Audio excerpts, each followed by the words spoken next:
soil fertility course starts, in the lecture before, we discussed about the factors affecting plant growth. But we have also seen that soil fertility is an important factor that affects the growth of the crops. So today what we are going to discuss is soil fertility definition. What do we mean by soil fertility? And what are the differences between soil fertility and productivity? What are the properties or characteristics of a fertile and productive soil? And what is difference between soil fertility and plant nutrition and mineral nutrition, and then soil quality? So these are very common terminology, often confused by the students. Current status of soil fertility in India. How rich our soils are in nutrients, plant nutrients. What is the status of nutrients, status of fertility in Indian soils? What are the principles of soil fertility or fundamental principles of soil fertility? And then are there any classes of soil fertility? What are the three different classes of soil fertility? And then what are the components or factors that affect the soil fertility? And finally, if we see that there is decline in soil fertility, the status of fertility is low in India or any other place, then what can be done for the improvement or restoration of soil fertility? Coming to the definition, in general, most of the students know that it is the inherent capacity of the soil to supply nutrients in adequate and balanced amount. That is known as soil fertility. In a narrower sense, or in a very strict sense, people consider chemical soil fertility as soil fertility. Means chemical soil fertility is generally taken as soil fertility. And many times the biological properties and physical properties of soils are not considered as a part of soil fertility. But overall, many people and most of the time, physical and biological properties are also part of soil fertility. So that is very narrow definition of soil fertility if we consider it as a chemical property only. So it includes several properties, biological, chemical, physical, that affect directly or indirectly nutrient dynamics and availability of the nutrients. And soil fertility is a manageable or dynamic soil property. Means if your soil fertility has gone down, if changes has happened for the bad side or for the deterioration of soil fertility, then one can improve it. And if it is improved, if you have good soil fertility, it can be reduced also by following improper agricultural practices. Improper or inefficient agricultural practices can lead to reduction in soil fertility. So therefore, it is a manageable soil property and it changes with the time. It changes with the crop. It is dynamic. And soil fertility management necessary for optimizing crop nutrition to achieve sustainable crop production. Your soil fertility is very integral part of sustainable agriculture. You cannot sustain your agriculture or crop production without sustaining your soil fertility. Therefore, it is the key to sustain the agriculture. Now see some more definitions of soil fertility. A fertile soil contains an adequate supply of all the nutrients in of a soil to support vigorous crop growth. First thing is that soil should be able to support a vigorous crop growth by ensuring adequate plant nutrients. This is number one priority, and suitable conditions for water uptake, because nutrient and water have very important. The nutrients will not be available unless water is available in the soil. So therefore, a soil should provide conditions or ensuring the suitable conditions for water uptake, and by providing favorable conditions for root growth and development. So that is your overall ability of the soil, is your soil fertility, in which it supplies the nutrient, it supplies adequate quantity of water, and also roots. So these three things are interrelated. If your sufficient nutrients are there, if you do not have water, there is no purpose. They cannot be solubilized. The nutrients will not come in soluble form or in available forms. Your decomposition of nutrients cannot happen. Transport of nutrients cannot happen. So even status of nutrient, status of available nutrient is governed by the supply of water. And thirdly, important part is that soil should permit good root growth. If good root growth is there, then only nutrients can be easily accessed by the plants. So in this definition, you see, overall ability of a soil to support vigorous crop growth by ensuring adequate plant nutrients and suitable conditions for water uptake and by providing favorable conditions for root growth and development. Now see, one more term is there, soil productivity, often confused, and lot of questions are asked from the students, and many students miss in your comprehensive examination in any interview. It is quite a common question. People ask, tell me difference in soil fertility, productivity, and unnecessarily people drag this issue for a long time. So just you need to be very clear about it. The soil productivity is the crop yielding ability of a soil. How much crops can be produced? What is the yield, kg per hectare, yield of the economic produce? That is your soil productivity. In other words, the potential of a given soil to produce crops or plants is referred as soil productivity. So this is actually soil productivity. This is not crop productivity. When soil productivity is measured in terms of crop productivity, then it is called soil productivity. So quite confusing thing. You are referring crop productivity, crop yield per unit area, that is crop productivity. Of course, it is crop is produced by soil, but crop is not the only thing which is produced by the soil. Soil can also produce your weeds. Soil can also produce your microbes. Soil can also produce your macrobes. Soil can also produce nutrients by fixation of nitrogen or some other nutrients, or it can produce many things. It is not just crops which are produced by the soil. So we should also measure the productivity in other with respect to other components which are produced by the soil. Anyway, you can remember soil productivity as the crop yielding ability of a soil. One more definition of soil fertility restricts soil fertility to the nutrient status and soil productivity that refers to all soil factors that determine the capacity to produce the crops. This is by Havlin et al. Now, relationship between soil fertility and productivity, how these two are related. So before going into detail, I just want to ask you one question about shifting cultivation. Can anyone tell me about shifting cultivation? What is shifting cultivation? Sir, it will land rotation. Land rotation. Can you detail it so that I can understand?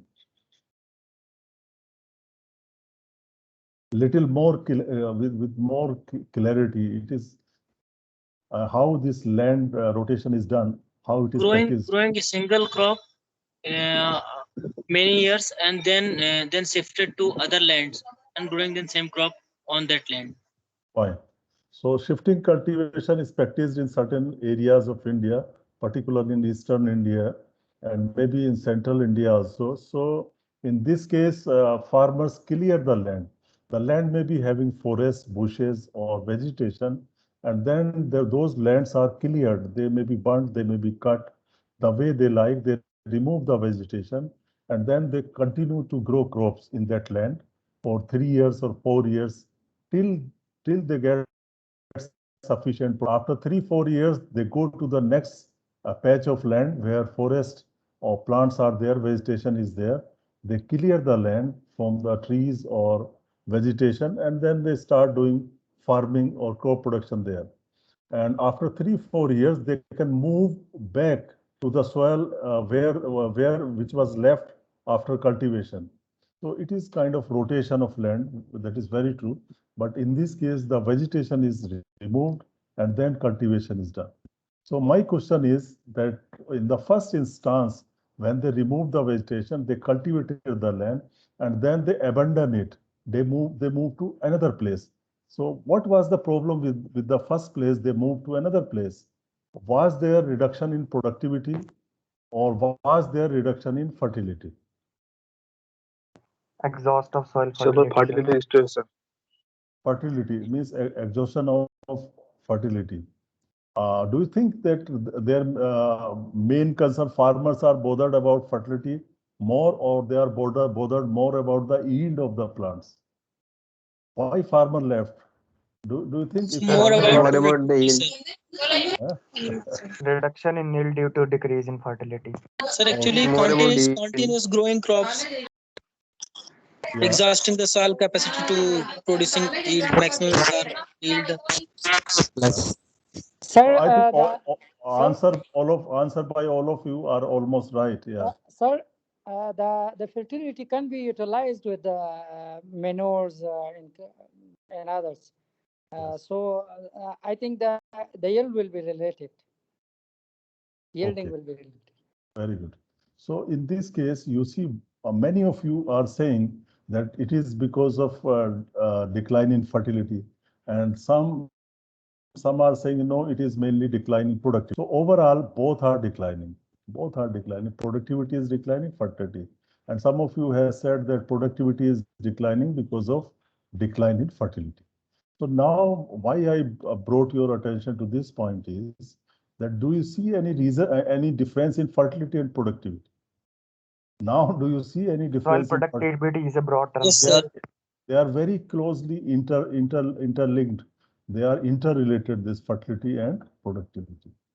So many times, many people find no difference in fertility and productivity. Fertility means fertile, it can produce. If you see the dictionary meaning and many meanings, so fertility means the fertile land is your fertility, and fertile land will give you good crops, good yields generally. So unnecessarily people have this idea of difference in fertility and productivity. Anyway, as a student, you need to remember, yes, there is difference in fertility and productivity. So now certain points which are commonly asked from the students. So you can see soil fertility is indispensable to a productive soil. If you want a productive soil, then it needs to be fertile. A fertile soil may not always be productive. This is very common statement. You must remember, a fertile soil may not always be productive one. Certain factors like your poor drainage, your weeds, insect pests, disease, drought, waterlogging, they can reduce the soil productivity. They can reduce the crop yielding ability. Although your fertility may be sufficient, your nutrient status may be sufficient, but still you are not getting good productivity due to factors other than the soil fertility. Soils having high productivity are always poor. You need to remember this statement. Soils which are highly productive are highly fertile. Highly fertile, however, highly fertile and highly productive soils are not very common in agroecosystems. Highly productive soil means highly fertile soils. So such kind of combination is not very common. You see, most of the times you find deficiency of nutrients, deficiency of organic matter, and not many soils are fertile these days. So these fertile and highly productive soils are rarely found in nature or rarely found in agroecosystems. Now see the difference in soil fertility and productivity. There are certain points, and most of the points are artificial point, and you need to remember this point and write in your exam whenever such kind of question comes. So you see the difference in soil fertility and productivity. Soil fertility is the status of essential nutrients available to plants in adequate and balanced amount. You need to simply write the definition of soil fertility and similarly definition of soil productivity. It is the crop yielding ability of soil or capacity of soil to produce the crops per unit area. Number two, combination of soil properties and an aspect of soil plant relationship. This soil fertility is an aspect of soil plant relationship. because plant take up nutrients and nutrients supplied by the soil. And if soil is fertile, then it will supply the nutrients. Then considers the monetary value. This soil productivity considers the monetary value. Soil fertility is quite vital to a productive soil. If you want more productive soil, your soil needs to be fertile. A productive soil needs to be adequately fertile. It is improved by decomposition of organic matter. There are many ways by which soil fertility improvement can happen. It can happen by addition of manures, addition of fertilizers, or certain natural factors. Soil fertility can improve. Here, organic matter has been enhancing the physical properties of the soil. So here, this definition is taken in very strict sense. So soil fertility is taken just in chemical fertility sense. Then your organic matter is separated, which improve the physical properties of the soil. Now it becomes part of soil productivity, not part of soil fertility. It is influenced by chemical, physical, and biological condition of the soil, and it is influenced by soil fertility and climatic factors. All climatic factors, I think you remember what are the factors that affect the plant growth. They affect the plant growth other than the soil fertility. Now come to the important point, that is characteristics features of the highly productive and highly fertile soil, which is not so common. So what are the characteristics of a soil, of a highly productive and highly fertile soil? Why should I call a particular soil as highly fertile and highly productive? What are the characteristic features of such soils? Number one, such soils are capable of mobilizing the nutrients from the soil reserves. So in soil, you have reserves in the form of organic matter, you have reserves in the form of mineral matter, or you have cations, exchangeable cations, or maybe some other sources of nutrients. So these kind of soils, which are fertile, productive, should be able to mobilize nutrients from the reserves into the available pool, and where from which the nutrients are taken up by the plant. Then immobilization and chemical fixation should be least, should be the minimum fixation of the nutrients, minimum immobilization. Organic and fertilizer nutrients are easily transformed. If you apply fertilizer or organic material, that should be easily transformed into available form. For example, if you apply this dicalcium phosphate or tricalcium phosphate fertilizer, or any fertilizer which is insoluble. So if you apply to such soils, it solubilizes, it transforms them fast. So that is the characteristics. Other is minimum losses of nutrients. So soil is rich in nutrients, so there should be least losses of nutrients. If you have more losses of nutrients, then soil will not remain fertile and productive. Soil should be able to store the sufficient quantity of the nutrients or water-soluble nutrients. There should not be any leaching of nutrient. So storage capacity or cation exchange capacity of soil should be high. Supplies the crop a balanced and continuous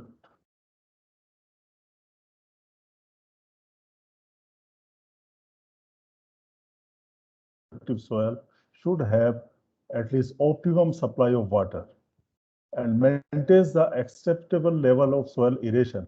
Without soil aeration, your root activity is affected, your biological activities are affected, and sometimes in the absence of oxygen, many plants may die also. So therefore, sufficient oxygen supply needs to be there in highly productive and highly fertile soils. And nutrient use efficiency should be high. Our soil should be able to produce more yields with per unit of the nutrient. So soils are highly fertile and highly productive soils should have higher nutrient use efficiency by the crops, able to supply the plant nutrients throughout the growing season as per need of the crop. Whenever required, in whatever quantity it is required, soil should supply matching nutrients. Of elements means you can take as essential plant nutrients on plant growth and development. It determines the forms and conditions of availability and uptake and establishes the range of beneficial and detrimental effects. Other definition of plant nutrition is how plants take up the nutrients and use them in their metabolism. How they take up the nutrients and how they use them. And what are the effects on the growth actually? That is part of plant nutrition. Now, you must have seen one more term, which is mineral nutrition. Sometimes it is plant nutrition and sometimes it is mineral nutrition. So how these two terms are different, plant nutrition and mineral nutrition. Anybody who likes to give views?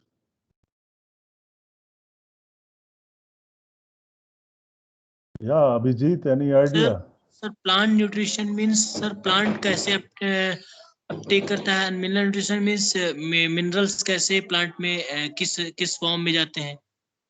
Okay. So mineral nutrition does not include CHO. That is the answer. That is the answer. Mineral nutrition 14 does not include carbon, hydrogen, oxygen. So plant nutrition includes study of all kind of 17 essential elements. However, mineral nutrition does not include carbon, hydrogen, and oxygen nutrition. That is the difference.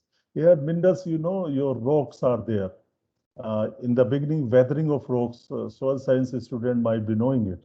And agronomy students should also know it, and other students also know it. How the rocks, what are the kinds of rocks, different kind of rocks, how they weather, what are the mechanism of weathering of rocks. So after weathering of rocks, soil formation occurs. And your soil contains minerals. And some of the minerals are broken down. And they give rise to, eventually they will give you some compounds or some ions or some minerals or ionic forms. In those forms, nutrients are taken up. Also, you see your organic matter. Organic matter decomposes. Carbon dioxide is released, water is formed. So ultimately, during the process of mineralization, minerals are produced and humus is also produced. So this mineral part is taken up by the plant. So we study this mineral uptake and these mineral part in the mineral nutrition. We do not consider carbon, hydrogen, and oxygen in mineral nutrition. So that is the difference. And farmers also do not bother about carbon or bother to supply carbon or hydrogen or oxygen to the plant because they know they will come from air and water. And air, you know, you cannot control air. If whatever carbon dioxide is there, plant will take that. And similarly, water is provided by rainfall or by other sources or irrigation. So hydrogen requirement will be met by water or maybe some other sources also. So that is the difference in plant nutrition and mineral nutrition. Mineral nutrition is equal to plant nutrition minus CHO. So you can see the study of absorption of inorganic mineral elements and their assimilation by plant is called mineral nutrition. Roots absorb mineral nutrients in the form of their salts. Plant nutrition is equal to mineral nutrition plus carbon, hydrogen, oxygen. Now, one more term you come across is soil quality. How this soil fertility is different from soil quality?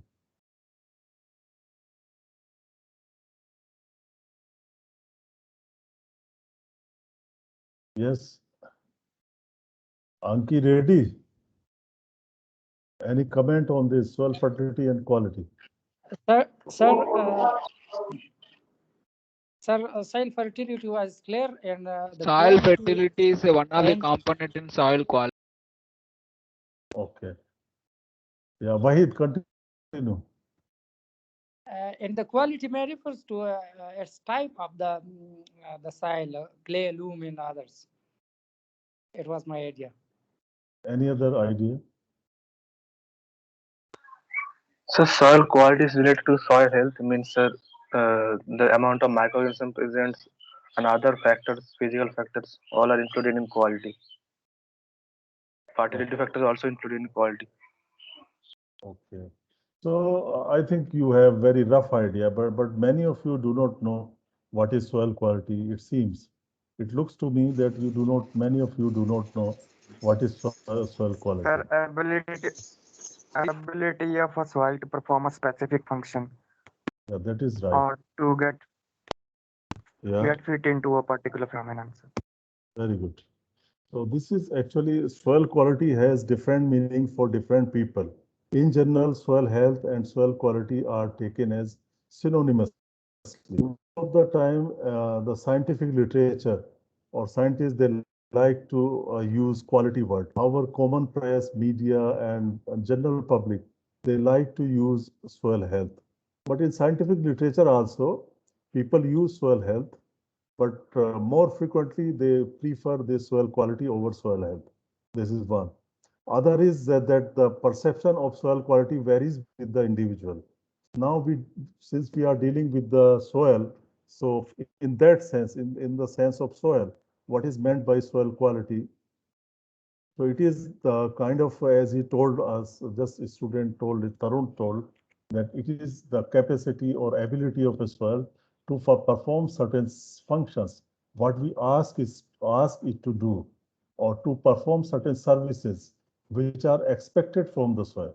If a soil is not able to perform those functions or those services, then it is having poor quality. So quality is just ability to perform certain functions in an agro-ecosystem or in a particular boundary. That is your soil quality. So actually soil quality includes uh, your all the soil properties, physical, chemical, and biological soil properties that influence the soil quality. So it is not just related to biological properties, it is related to all the properties. Now, what are the functions performed by the soil? So there are about 6 functions which are performed by the soil. You can see here. Soil quality is the degree of fitness of a soil for a specific use or its ability or capacity to function for a specific purpose. This purpose could be or functions could be sustaining plant and animal life. This is number one function of the soil. Regulating water supply in the soil or to the plants. Regulating gases, exchange of gases are controlled by soil. Regulating energy flow is there in the soil. You have lot of organisms, lot of dead matter or a variety of interactions are there through which energy released or energy used in the soil system. So it regulates the energy in the soil system, buffering against or filtering out potential environmental contaminants. It acts as a filter also, providing physical support for road transport or your structures or buildings. So these are the 6 important functions. If soil performs then effectively, then we can say soil is healthy.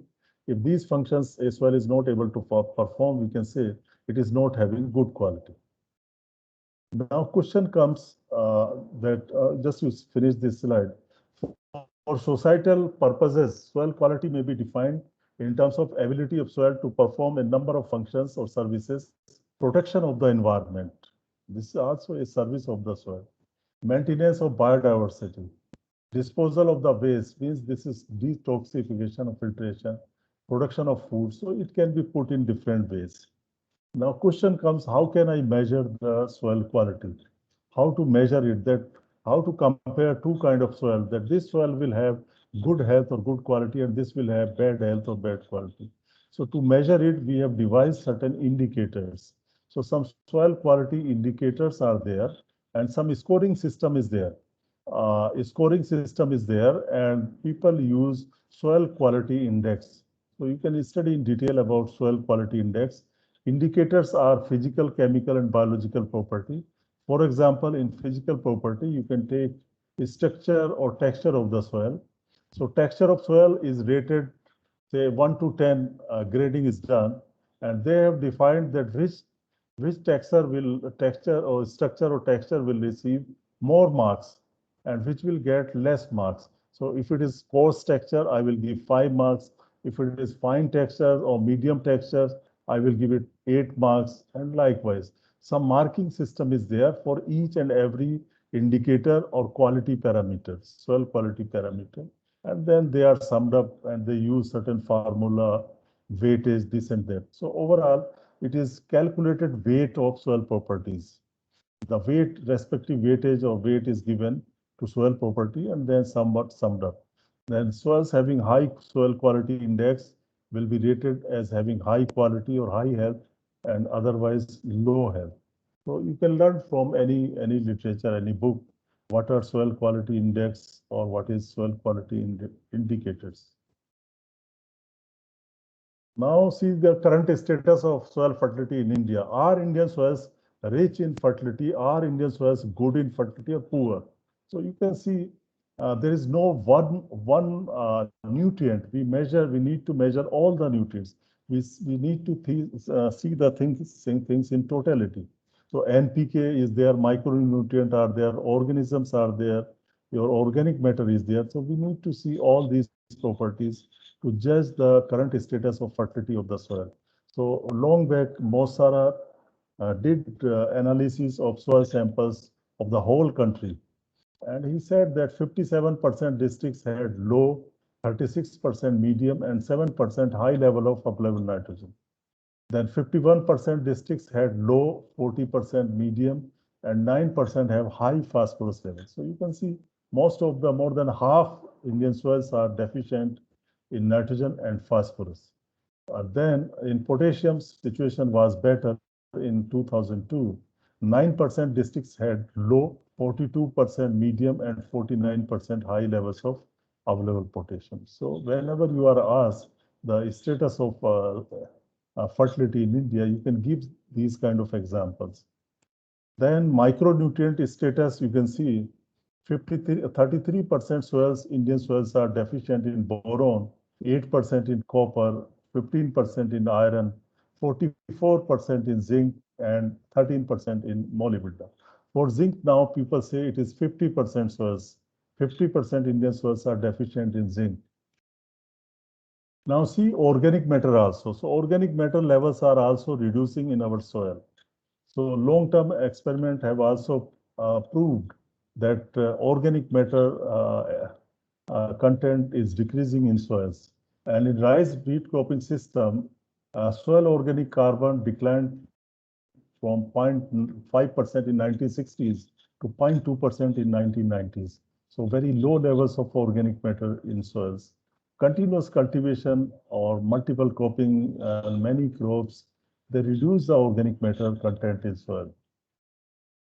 Now, what are the principles of soil fertility based upon which we manage the nutrients in the crop production or in the soil? There are three important principles of soil fertility described by Swift, SWIFT, Swift in 1985. One is law of minimum. I think many of you must be aware about the law of minimum. It was propounded by Justice von Liebig in 1840. So he said that plant yield is primarily dependent on the factor that is most in the minimum. Even if all the essential nutrients are adequately supplied, the growth may be limited by another factor, say water. Now the water is adequately supplied, then growth may be limited by the next factor, which is deficient. So law of minimum can be defined particularly with respect to nutrients. This is mainly with respect to nutrients, but for other factors, you have law of limiting factor. Law of limiting factor is almost same to law of the minimum. So law of minimum is, if it is pertain to nutrients, then suppose you have supply of 16 nutrients, but one nutrient is not there in the soil, say phosphorus is not there in sufficient quantity, then the phosphorus will affect the functioning of other nutrients. Other nutrients will not function to their fullest if phosphorus is not supplied. So it is just stopping others, it is pulling the legs of the other nutrients. So similarly, some people say the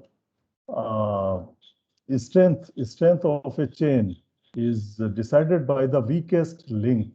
जो सबसे कमजोर कड़ी होती है वो decide करती है कि आपका चेन कितनी मजबूत होगी. So weakest link will decide the strength of the chain. For example, it is directly related to balanced fertilization. This law of minimum suggests that one should go for balanced fertilization.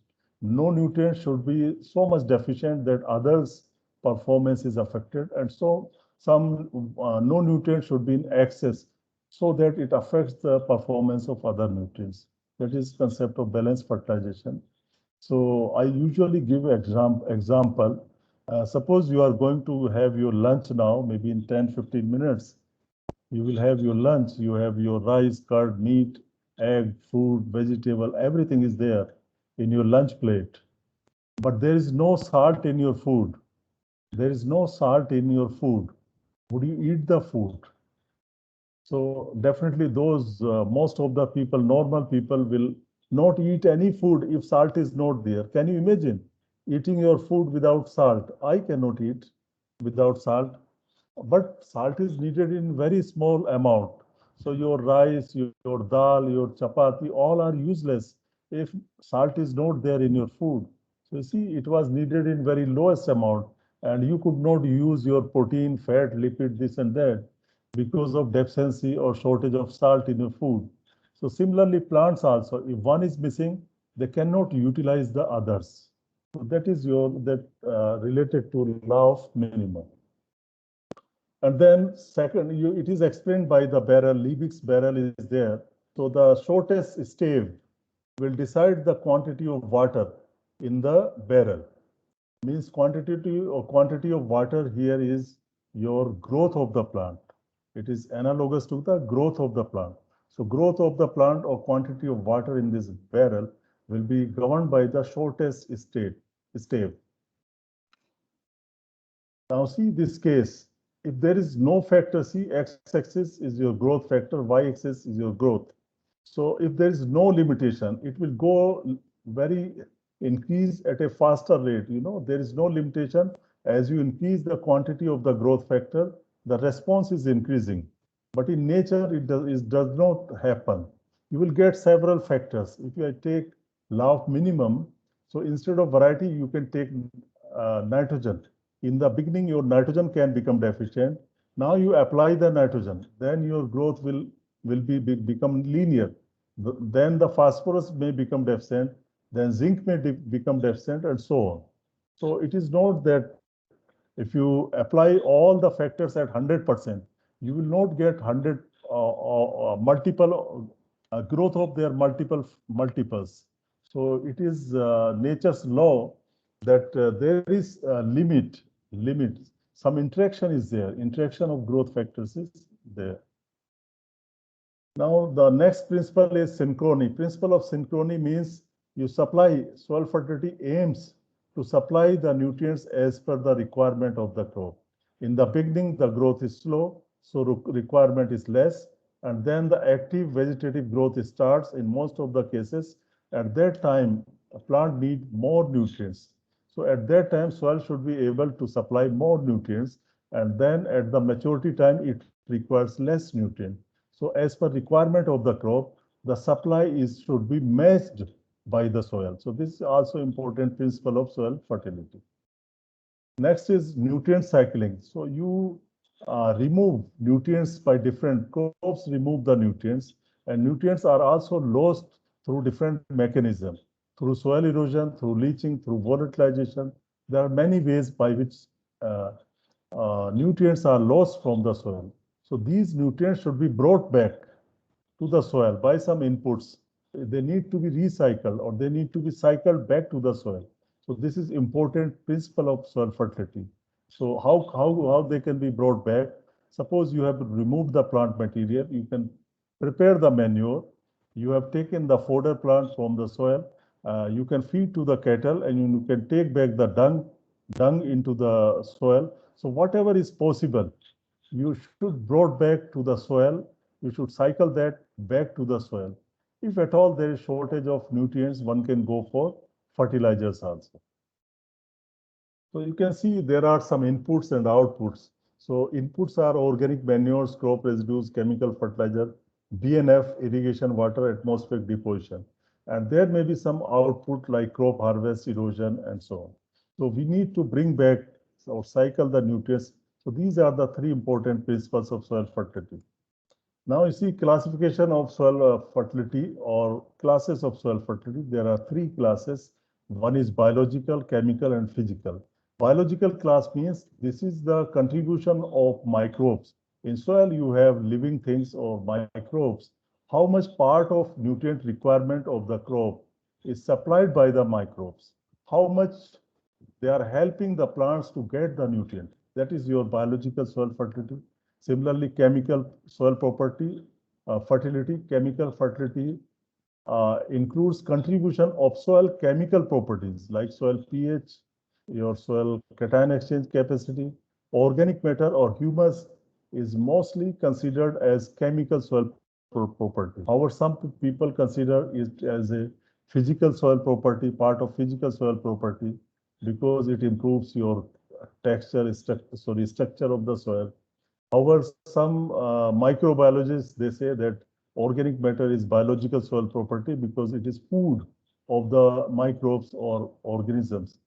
However, many people agree that organic matter should be part of chemical soil properties because ultimately it releases chemicals, it releases minerals and humus. Humus is also a chemical compound. You must be knowing the structure of the humus.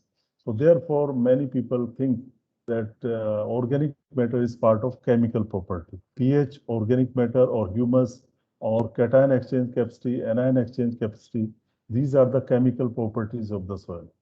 So how much is the contribution towards meeting the nutrient requirement of the plants from these chemical properties is your chemical soil fertility. Similarly, your physical soil fertility. Then your influence of management practices. Can I continue for another 10 minutes? Or you have any class? If I continue for another 10 minutes, I can finish it. Is it fine? Okay. So now you see there are many management practices that can influence the soil fertility. Your chemical property, biological property. Yes, and, sir. okay, thank you. Thank you very much. I want to finish it. So now you see how this organic matter is affecting. So organic matter is affecting changes in all the three. If you add organic matter in the soil, what is happening to biological property? Definitely there will be increased in microbial population, and then chemical property increased in the nutrients like nitrogen, phosphorus, sulfur, and it will lead to the improved soil structure. That is a physical property. And then it can also, this immobilization of nutrients can also happen. The nutrients which were in available form like nitrogen can be temporarily fixed by the microbes through the process of immobilization. So immobilization will result in decreased CN ratio, ultimately in chemical property. Overall, there will be decrease in the CN ratio. And then crop rotations. Crop rotations are very, very important. Variety of root exudates support diverse microbial population because you are rotating the crop, you are taking different kind of crop. So these crops will have different kind of microbes and therefore differences in root exudates, and it will decrease the CN ratio and ultimately increase localized heterogeneity. Now tillage. Tillage improves your flora and fauna, and changes are there in the chemical property, nutrient immobilization, temporary immobilization of the nutrients, and this tillage influences your soil structure. Similarly, controlled traffic. So you can go through it. The message here is that management will affect your biological properties, chemical property, and physical property. Management may include many factors. It is just for example, I am showing you how this fertilizer will affect these property, control traffic, tillage. Even the kind of variety, kind of seed you use. If you use GM crop, if you use hybrid, if you use variety, it will also affect the fertility, the sowing time, the planting time, the irrigation management. All these things, all these management practices will affect your fertility of the soil. And see the factors which affect the fertility. There are number of factors. This is very important topic. There are number of factors that affect the property of the soil. For example, soil depth, soil texture, soil structure, soil aeration, soil color, soil temperature, organic matter, soil pH, leaching, means most of these chemical, physical, and biological properties of the soil will affect the fertility. These are the factors which will affect the fertility. And they are also called as components of soil fertility. If I ask you what are the components of soil fertility, the answer will be same. You call it components of soil fertility or factors affecting soil fertility. Number one factor, the most important factor is soil depth. So it determines the rooting depth of the plants. Generally, deeper the soils, deeper will be the root growth, more will be the root growth. If you have shallow soils, so root growth will be affected. Even supply of oxygen will be affected. The quantity of oxygen will be less under shallow soils. So shallower soils are generally less fertile, and deeper soils are generally more fertile. So you can see this picture 1, 2, 3. In the first picture, you have shallow soils, then medium soils, and deep soils. So shallow soils are generally less than 50 centimeter, medium soils 50 to 90 centimeter depth, and deep soils are generally more than 90 centimeter. So deeper soil means generally more fertile soil, shallow soils means less fertile soils. Now see soil structure. You have variety of soil structures. So certain soil structures are good for fertility and certain are not good. Sometimes you have single grained structures. There is no aggregation. So those kind of soils will have poor fertility. The soils which have optimum soil structure or best soil structure are having good fertility. They will have good fertility because of role of soil structure in water availability is very, very important. Soil structure is very, very important for water availability, water holding capacity of the soil. Soil structure is also important for root growth. Good soil structure will result in good root growth. And soil structure is also support the microbes. A particular soil structure will give more growth of microbes. So soil structure has importance from point of view of water availability, gaseous exchange, your root, all these reasons, good soil structure will result in good soil fertility and poor soil structure will result in poor soil fertility. And then structure is also important and it is component of soil fertility. Generally, coarse structured soils have more losses of nutrients and their cation exchange capacity is also low. So coarse textured soils are generally low in fertility and heavy textured soils which have more clays, more cation exchange capacity, more organic matter are generally having higher fertility than the coarse textured soil.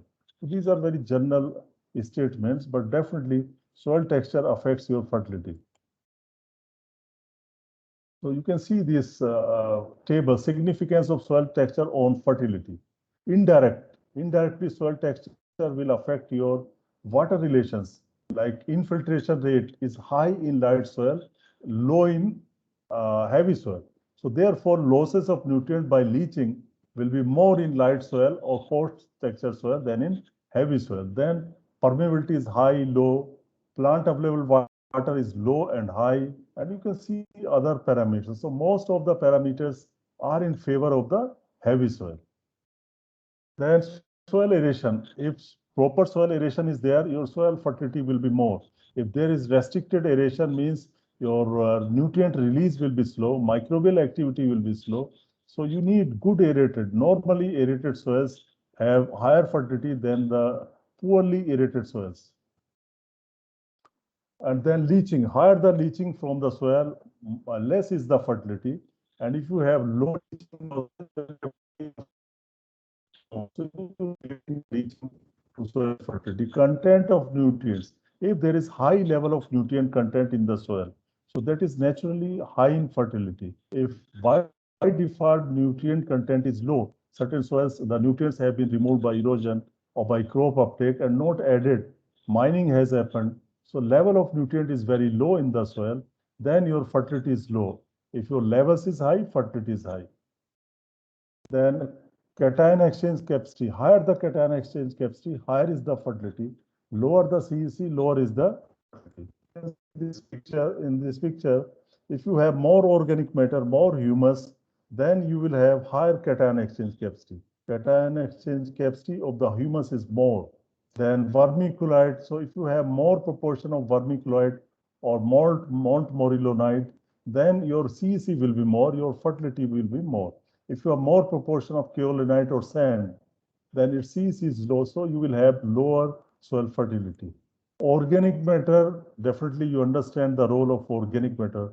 In general, up to certain level, if you increase the organic matter, fertility increases. Decrease the organic matter, fertility decreases. So pH, you need ideal pH. At too low or too high pH is not good. I think you understand how the pH affects the nutrient availability. So it is not just content. What will we do? You do with the content. You need available nutrients, availability of the nutrients. Otherwise, your soil will not be fertile if your nutrients are not available or nutrients are not there in available form.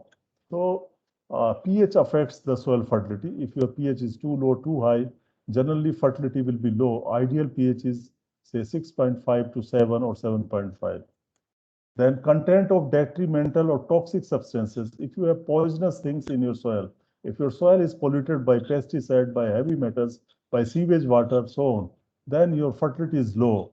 If your soil is clean from the toxic material, then you will have better soil health, better fertility.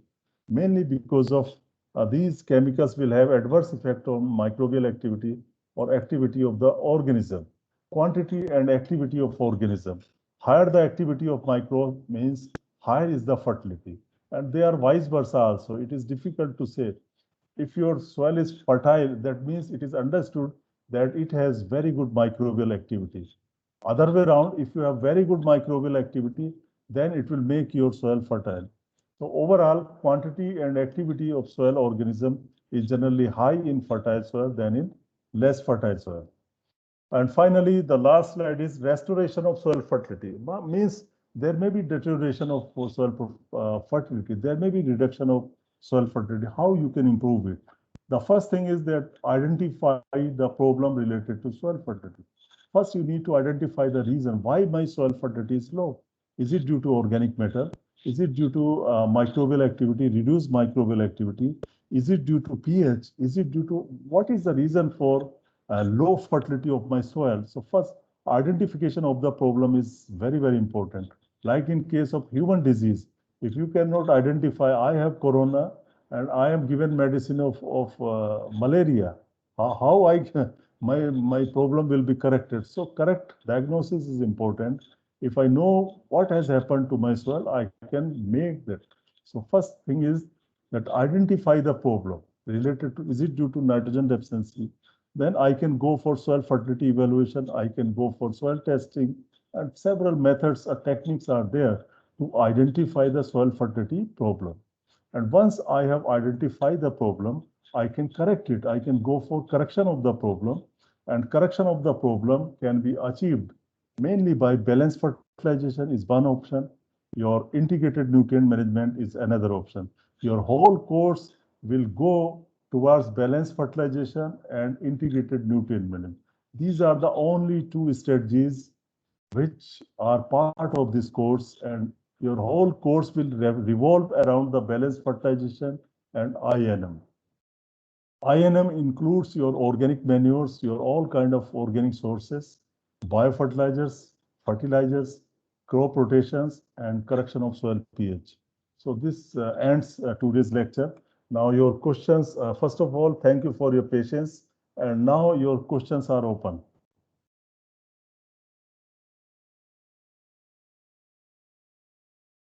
Of elements. Elements means you can take as essential plant nutrients on plant growth and development. It determines the forms and conditions of availability and uptake and establishes the range of beneficial and detrimental effects.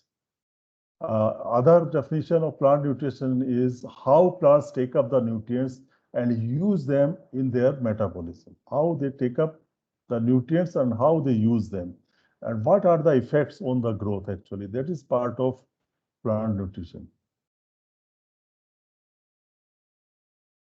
Now, you must have seen one more term, which is mineral nutrition. Sometimes it is plant nutrition and sometimes it is mineral nutrition. So how these two terms are different. plant nutrition and mineral nutrition. Anybody who likes to give views?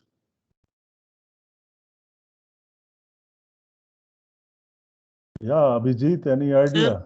Sir plant nutrition means sir plant कैसे Uptake करता है, mineral nutrition means minerals कैसे plant में किस form में जाते हैं. Okay, So mineral nutrition does not include CHO. that is the answer. That is the answer. Mineral nutrition does not include carbon, hydrogen, oxygen. So plant nutrition includes a study of all kind of 17 essential elements. However, mineral nutrition does not include carbon, hydrogen, and oxygen nutrition. That is the difference. Here, minerals, you know, your rocks are there. In the beginning, weathering of rocks, soil science student might be knowing it, and agronomy students should also know it, and other students also know it.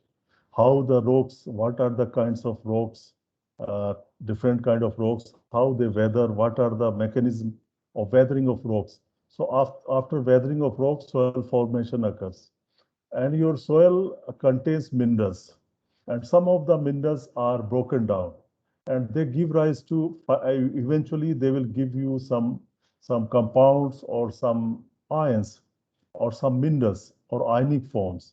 In those forms, nutrients are taken up. Also, you see your organic matter. Organic matter decomposes. Carbon dioxide is released, water is formed.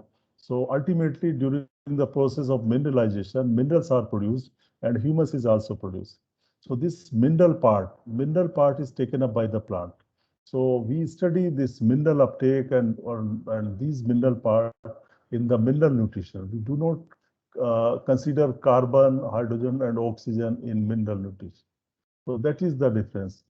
And farmers also do not bother about carbon or bother to supply carbon or hydrogen or oxygen to the plant because they know they will come from air and water. And air, you know, you cannot control air. If whatever carbon dioxide is there, plant will take that. And similarly, water is provided by rainfall or by other sources or irrigation. So hydrogen requirement will be met by water or maybe some other sources also. So that is the difference in plant nutrition and mineral nutrition. Mineral nutrition is equal to plant nutrition minus CHO. So you can see the study of absorption of inorganic mineral elements and their assimilation by plant is called mineral nutrition. Roots absorb mineral nutrients in the form of their salts. Plant nutrition is equal to mineral nutrition plus carbon, hydrogen, oxygen. Now, one more term you come across is soil quality. How this soil fertility is different from soil quality?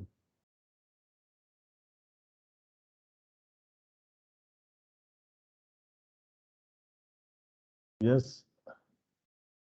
Anki Reddy, any comment on this soil fertility and quality? Sir, soil fertility was clear and the Soil quality fertility is one of the and- component in soil quality.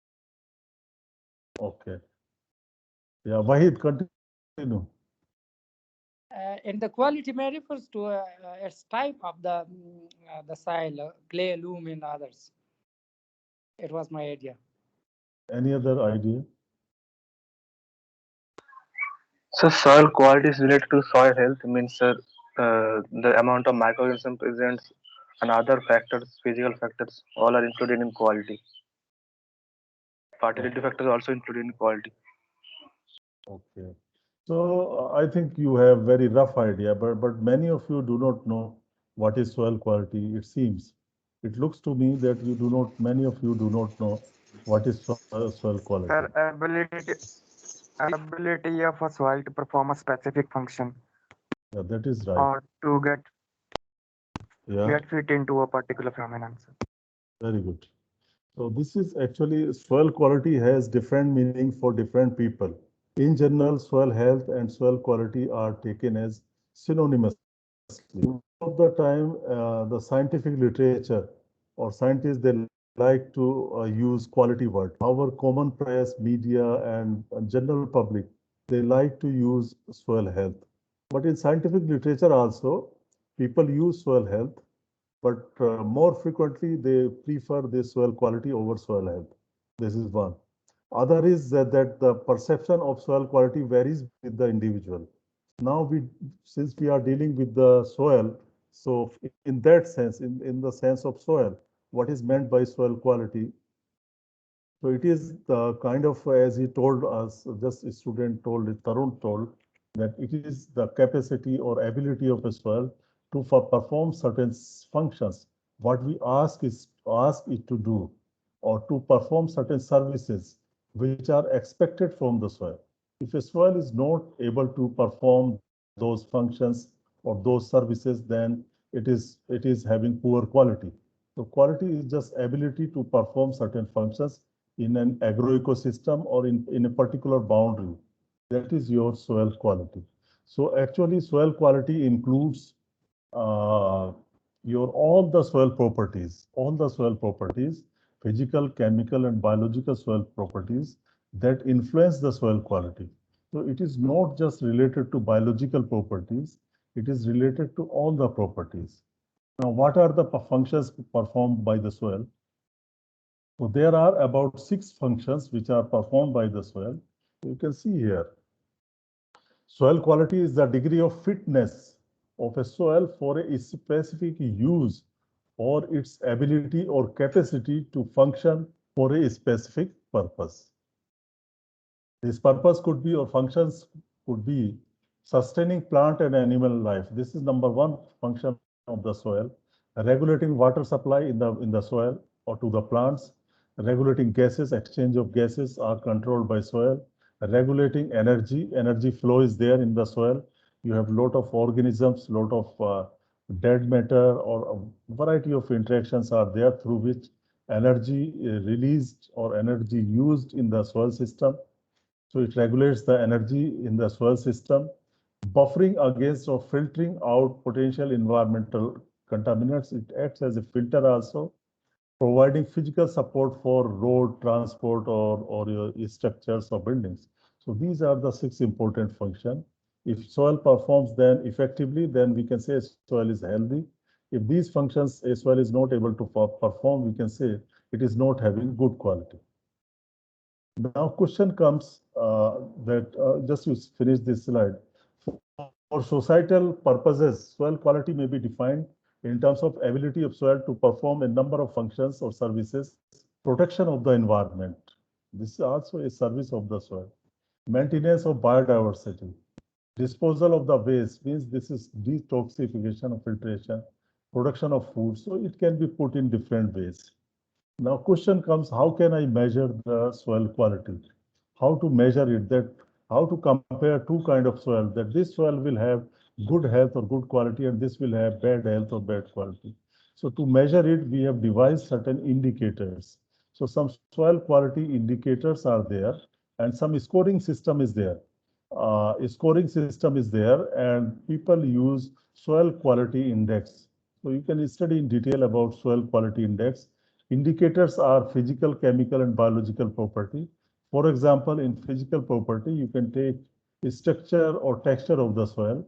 So texture of soil is rated, say 1 to 10 grading is done, and they have defined that which texture or structure or texture will receive more marks and which will get less marks. So if it is coarse texture, I will give 5 marks.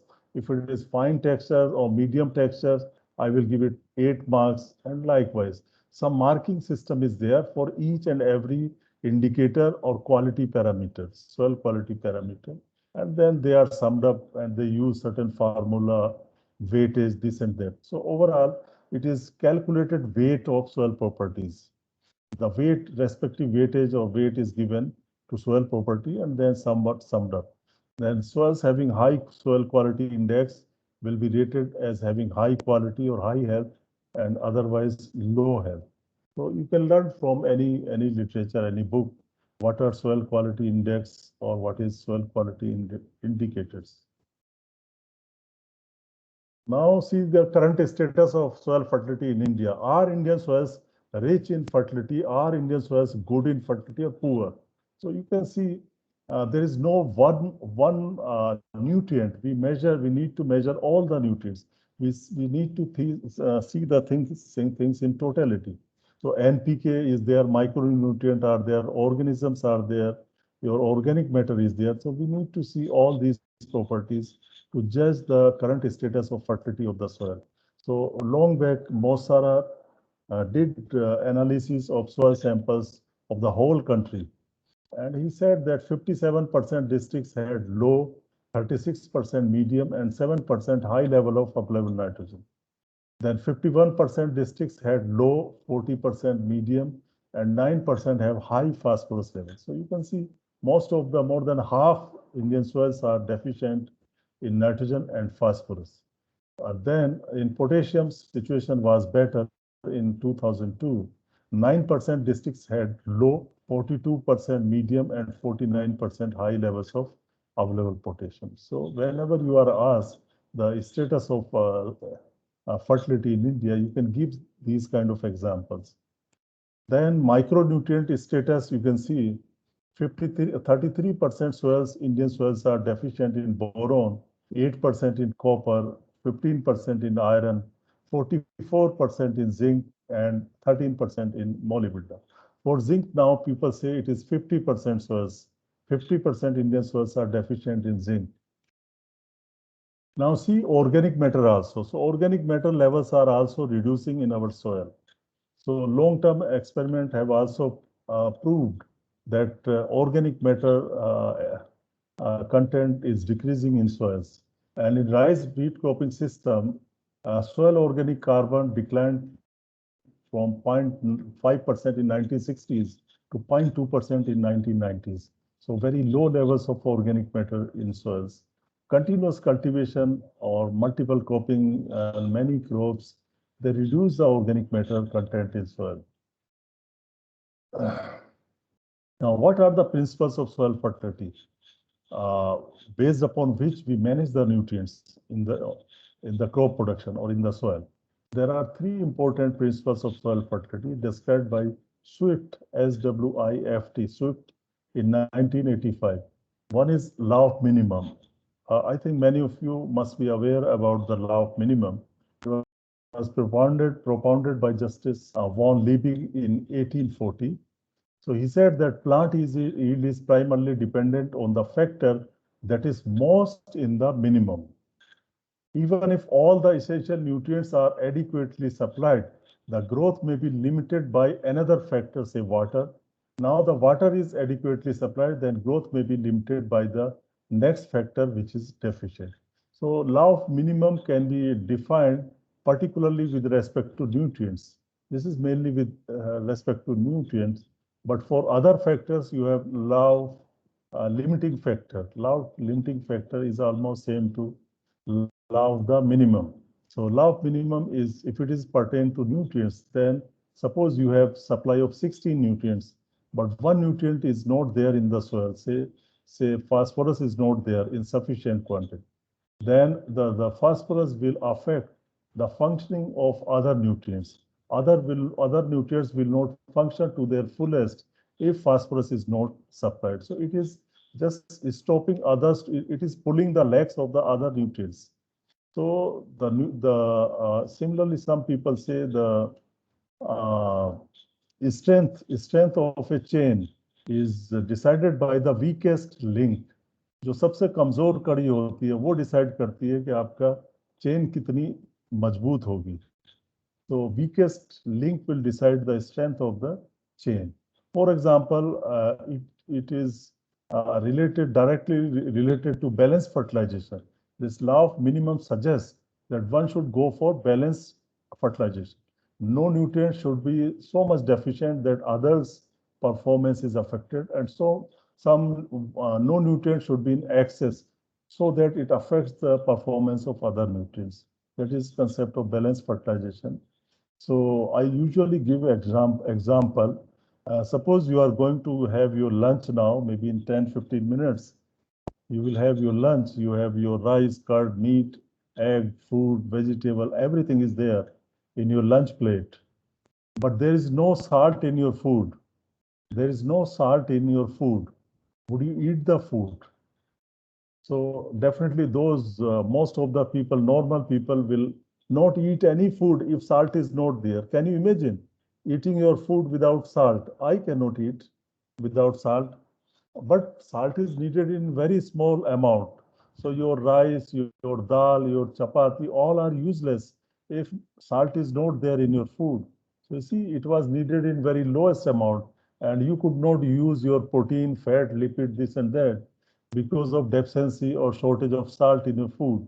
So similarly, plants also, if one is missing, they cannot utilize the others. So that is related to law of minimum. And then second, it is explained by the barrel, Liebig's barrel is there. So the shortest stave will decide the quantity of water in the barrel. Means quantity of water here is your growth of the plant. It is analogous to the growth of the plant. So growth of the plant or quantity of water in this barrel will be governed by the shortest stave. Now see this case, if there is no factor, see x-axis is your growth factor, y-axis is your growth. So if there is no limitation, it will go very increase at a faster rate. You know, there is no limitation. As you increase the quantity of the growth factor, the response is increasing. But in nature, it does not happen. You will get several factors. If you take law of minimum, so instead of variety, you can take nitrogen. In the beginning, your nitrogen can become deficient. Now you apply the nitrogen, then your growth will become linear. Then the phosphorus may become deficient, then zinc may become deficient, and so on. So it is not that if you apply all the factors at 100%, you will not get 100 multiple growth of their multiples. So it is nature's law that there is a limit. Some interaction is there. Interaction of growth factors is there. Now, the next principle is synchrony. Principle of synchrony means you supply soil fertility aims to supply the nutrients as per the requirement of the crop.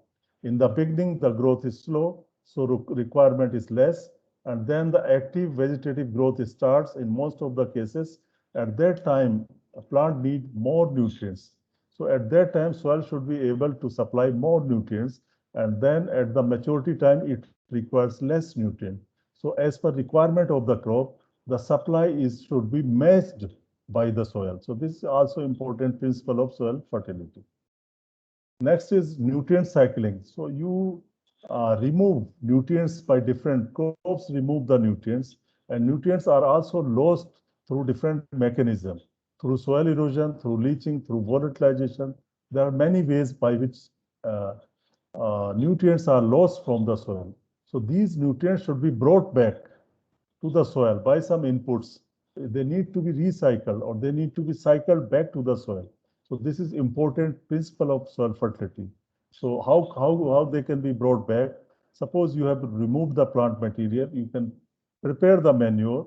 You have taken the fodder plant from the soil. You can feed to the cattle and you can take back the dung into the soil. So whatever is possible, you should brought back to the soil. You should cycle that back to the soil. If at all there is shortage of nutrients, one can go for fertilizers also.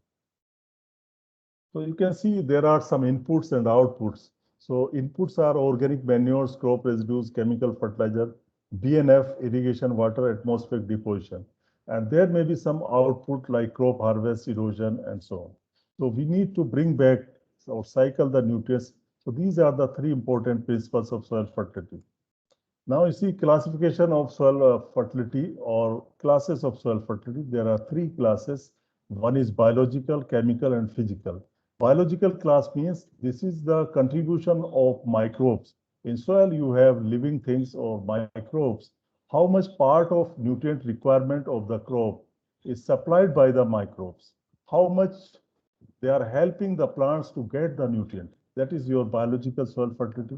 Similarly, chemical soil fertility, chemical fertility includes contribution of soil chemical properties like soil pH, your soil cation exchange capacity, organic matter or humus is mostly considered as chemical soil property. However, some people consider it as a physical soil property, part of physical soil property, because it improves your structure of the soil.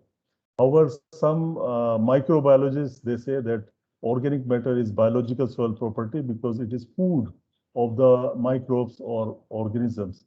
However, many people agree that organic matter should be part of chemical soil properties because ultimately it releases chemicals, it releases minerals and humus. Humus is also a chemical compound. You must be knowing the structure of the humus. So therefore, many people think that organic matter is part of chemical property. pH, organic matter or humus or cation exchange capacity, anion exchange capacity, these are the chemical properties of the soil. So how much is the contribution towards meeting the nutrient requirement of the plants from these chemical properties is your chemical soil fertility. Similarly, your physical soil fertility. Then your influence of management practices.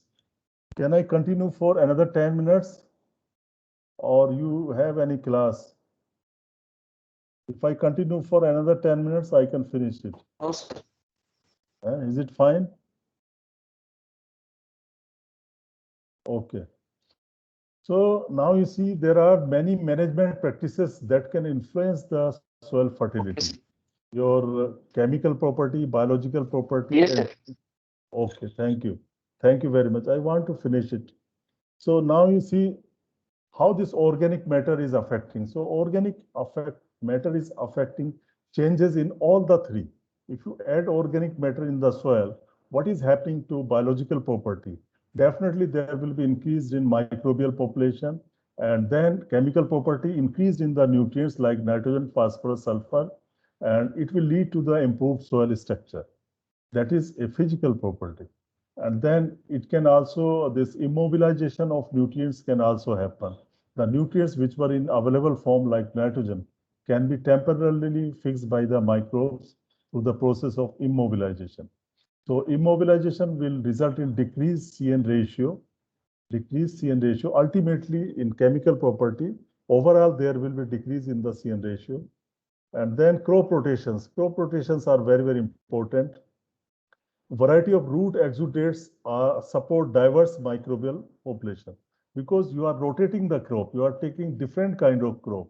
So these crops will have different kind of microbes and therefore differences in root exudates. And it will decrease the CN ratio and ultimately increase localized heterogeneity. Now tillage. Tillage improves your flora and fauna and changes are there in the chemical property, nutrient immobilization, temporary immobilization of the nutrients, and this tillage influences your soil structure. Similarly, controlled traffic. So you can go through it.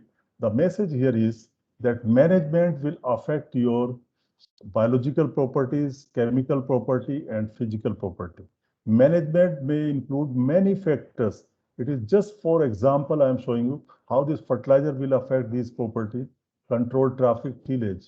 Even the kind of variety, kind of seed you use. If you use GM crop, if you use hybrid, if you use variety, it will also affect the fertility, the sowing time, the planting time, the irrigation management.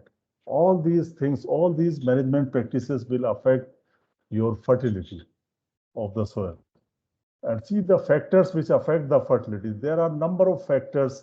This is very important topic. There are number of factors that affect the property of the soil. For example, soil depth, soil texture, soil structure, soil aeration, soil color, soil temperature, organic matter, soil pH, leaching. Means most of these chemical, physical, and biological properties of the soil will affect the fertility.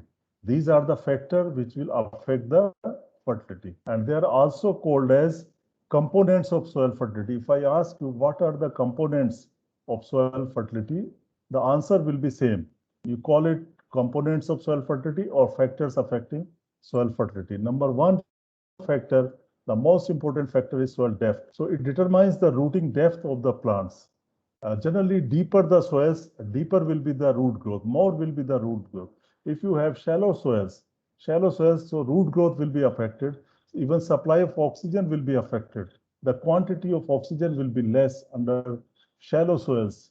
So shallower soils are generally less fertile, and deeper soils are generally more fertile. So you can see this picture 1, 2, 3. In the first picture, you have shallow soils, then medium soils, and deep soils. So shallow soils are generally less than 50 centimeter, medium soils 50 to 90 centimeter depth, and deep soils are generally more than 90 centimeter. So deeper soil means generally more fertile soil, shallow soils means less fertile soils. Now see soil structure. You have variety of soil structures. So certain soil structures are good for fertility and certain are not good. Sometimes you have single grained structure. There is no aggregation. So those kind of soils will have poor fertility. The soils which have optimum soil structure or best soil structure are having good fertility. They will have good fertility because of role of soil structure in water availability is very, very important. Soil structure is very, very important for water availability, water holding capacity of the soil. Soil structure is also important for root growth. Good soil structure will result in good root growth. And soil structure is also support the microbes. A particular soil structure will give more growth of microbes. So soil structure has importance from point of view of water availability, gaseous exchange, your root all these reasons, good soil structure will result in good soil fertility, and poor soil structure will result in poor soil fertility. And then structure is also important, and it is component of soil fertility. Generally, coarse structured soils have more losses of nutrients, and their cation exchange capacity is also low.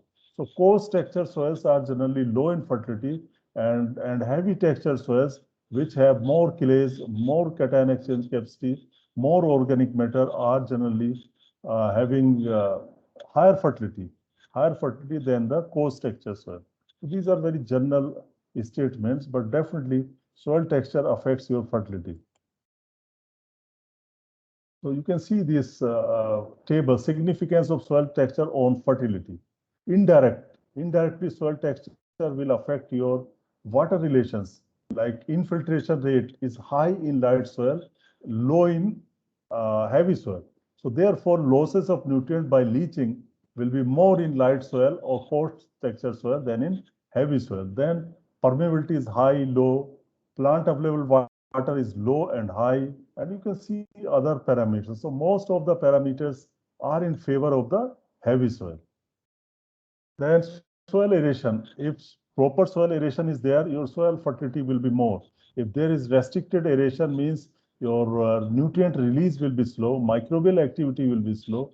So you need good aerated. Normally aerated soils have higher fertility than the poorly aerated soils. And then leaching, higher the leaching from the soil, less is the fertility. And if you have low leaching to soil fertility, content of nutrients, if there is high level of nutrient content in the soil, so that is naturally high in fertility. If by default nutrient content is low, certain soils, the nutrients have been removed by erosion or by crop uptake and not added, mining has happened, so level of nutrient is very low in the soil, then your fertility is low. If your levels is high, fertility is high. Then cation exchange capacity, higher the cation exchange capacity, higher is the fertility. Lower the CEC, lower is the fertility. In this picture, if you have more organic matter, more humus, then you will have higher cation exchange capacity. Cation exchange capacity of the humus is more than vermiculite. So if you have more proportion of vermiculite or Montmorillonite, then your CEC will be more, your fertility will be more. If you have more proportion of kaolinite or sand, then its CEC is low, so you will have lower soil fertility. Organic matter, definitely you understand the role of organic matter. In general, up to certain level, if you increase the organic matter, fertility increases. Decrease the organic matter, fertility decreases. soil pH, you need ideal pH. At too low or too high pH is not good. I think you understand how the pH affects the nutrient availability. So it is not just content. What will we do? You do with the content. You need available nutrients, availability of the nutrients. Otherwise, your soil will not be fertile if your nutrients are not available or nutrients are not there in available form. So pH affects the soil fertility. If your pH is too low, too high, generally fertility will be low. Ideal pH is say 6.5 to 7 or 7.5.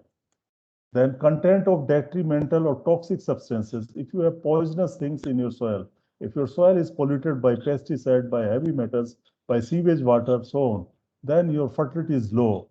If your soil is clean from the toxic material, then you will have better soil health, better fertility. Mainly because of these chemicals will have adverse effect on microbial activity or activity of the organism. Quantity and activity of organism.